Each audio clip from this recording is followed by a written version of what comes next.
Assalamualaikum warahmatullahi wabarakatuh. Selamat pagi anak-anak. Bagaimana kabar kalian hari ini? Semoga semua dalam keadaan sehat walafiat ya. Amin. Hari ini kita akan belajar bahasa Indonesia. Tepatnya tema 3 ya. Kita sudah masuk tema 3. Kita tidak belajar pembelajaran karena terlalu banyak, kita fokuskan ke mata pelajaran saja ya. Hari ini bahasa Indonesia, materinya mengidentifikasi informasi penting dari teks eksplanasi.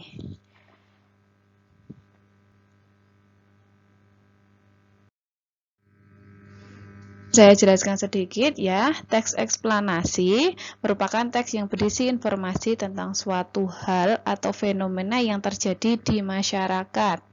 Teks eksplanasi menekankan fakta dan proses untuk menjelaskan fenomena atau objek tertentu. Jadi yang dibahas di teks eksplanasi itu adalah fenomena atau kejadian yang benar-benar terjadi dan ada dokumentasinya, ada tahunnya kapan, siapa yang menemukan. Dan biasanya teks eksplanasi ini membahas tentang tokoh-tokoh yang sudah berjasa menemukan barang yang kita gunakan sampai saat ini. Seperti di pembelajaran 1 ya, halaman 4 bisa dilihat itu ada penemuan mesin uap. Nanti ada juga penemu telepon, ada penemu listrik, ada penemu baterai. Itu kan orang-orang itu benar-benar ada, mereka benar-benar menemukan benda-benda itu dan masih bermanfaat sampai sekarang. Kemudian kalau ada sebuah teks eksplanasi, kita dapat menemukan topik permasalahan dan simpulan dari teks eksplanasi. Topik permasalahan dapat ditemukan pada kalimat utama dalam setiap paragraf.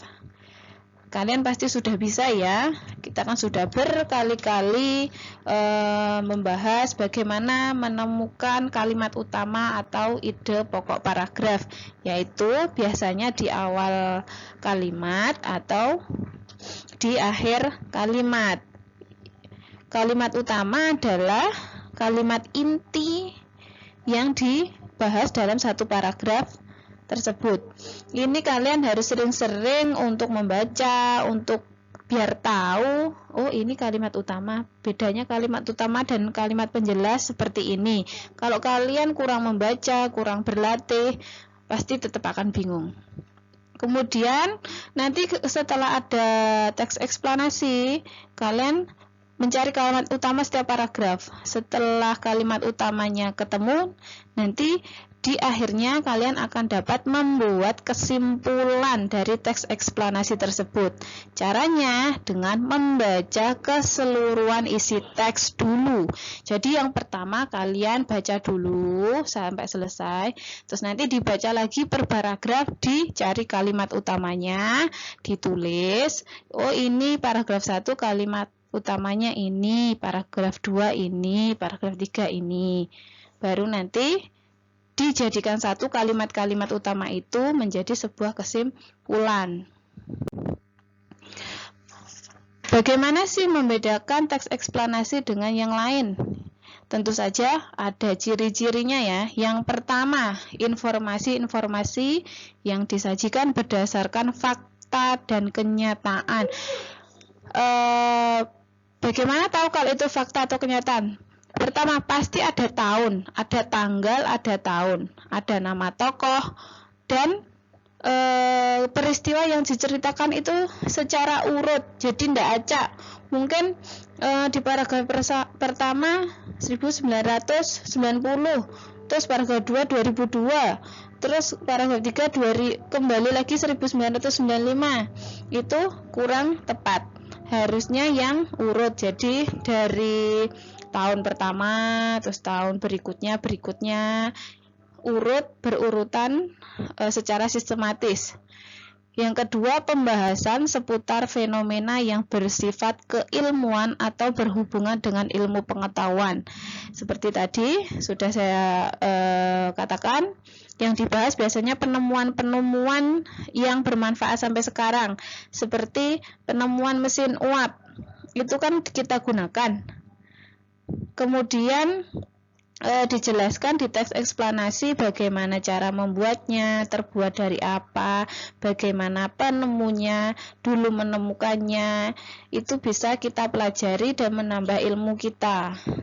Terus kalau penemu baterai, itu kan baterai masih kita gunakan.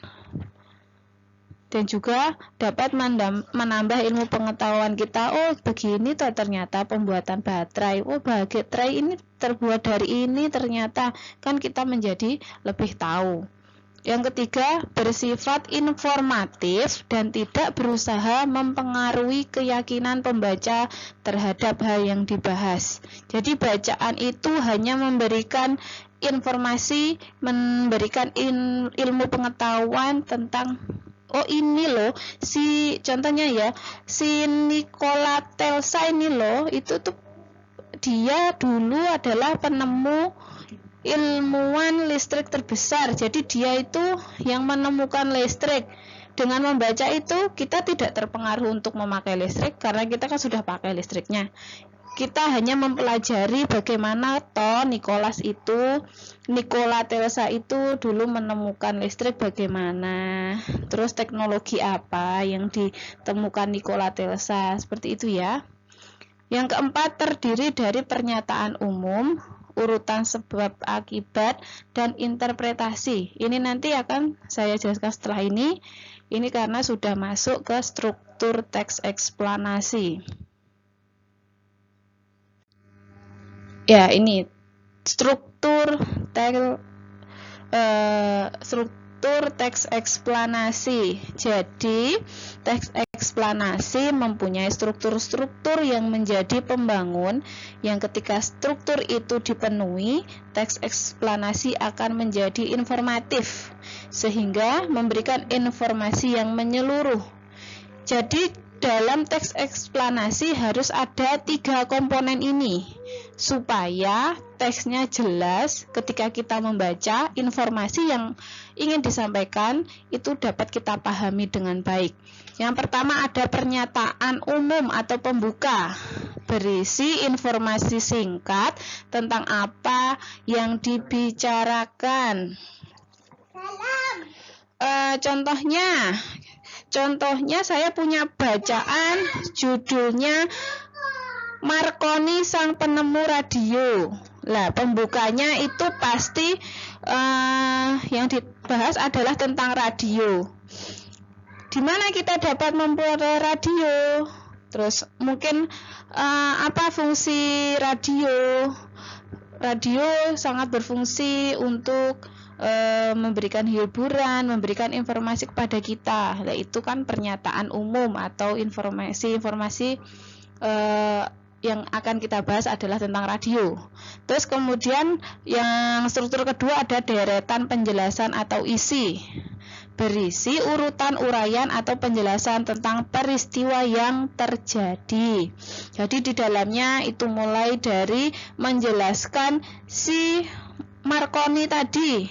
Nama lengkapnya adalah Guglielmo Marconi, lahir di Bologna 25 April 1874. Di paragraf pertama biasanya menjelaskan tentang biografinya si penemu, lahirnya di mana, tanggal berapa, terus mungkin pendidikan, riwayat pendidikannya, terus pekerjaannya, biasanya itu dijelaskan. Kemudian paragraf kedua mulai diceritakan tentang bagaimana ia menemukan radio, prosesnya bagaimana itu dijelaskan, dan itu ada bukti-bukti seperti tahun atau mungkin jarak, angka-angka. Itu bisa menjelaskan bahwa itu fakta, dan isi penjelasannya urut, tidak melompat-lompat dari tahun lompat-lompat tidak, tapi urut-urut setiap langkah. Terus yang ketiga ada interpretasi atau penutup, berisi pendapat singkat penulis tentang peristiwa yang terjadi. Biasanya di paragraf terakhir penulis memberikan pendapatnya tentang apa yang telah dilakukan tokoh yang dibahas. Cuma interpretasi ini boleh ditulis, boleh juga tidak. Jadi bisa jadi dalam bacaan itu tidak ada pendapat penulis, tapi satunya ada, itu tidak masalah karena tidak wajib. Ditulis boleh, tidak juga boleh.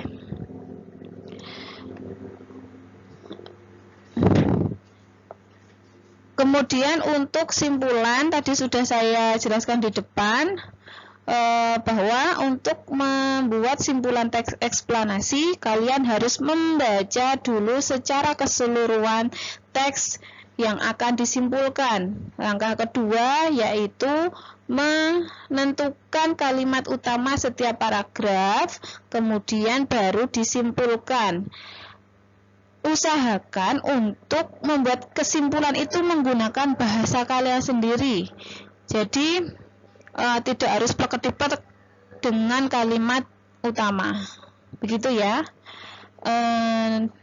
Demikian penjelasan Bu Rofi tentang teks eksplanasi. Kalian bisa mencari sumber belajar lagi mungkin dari internet, dari YouTube juga boleh.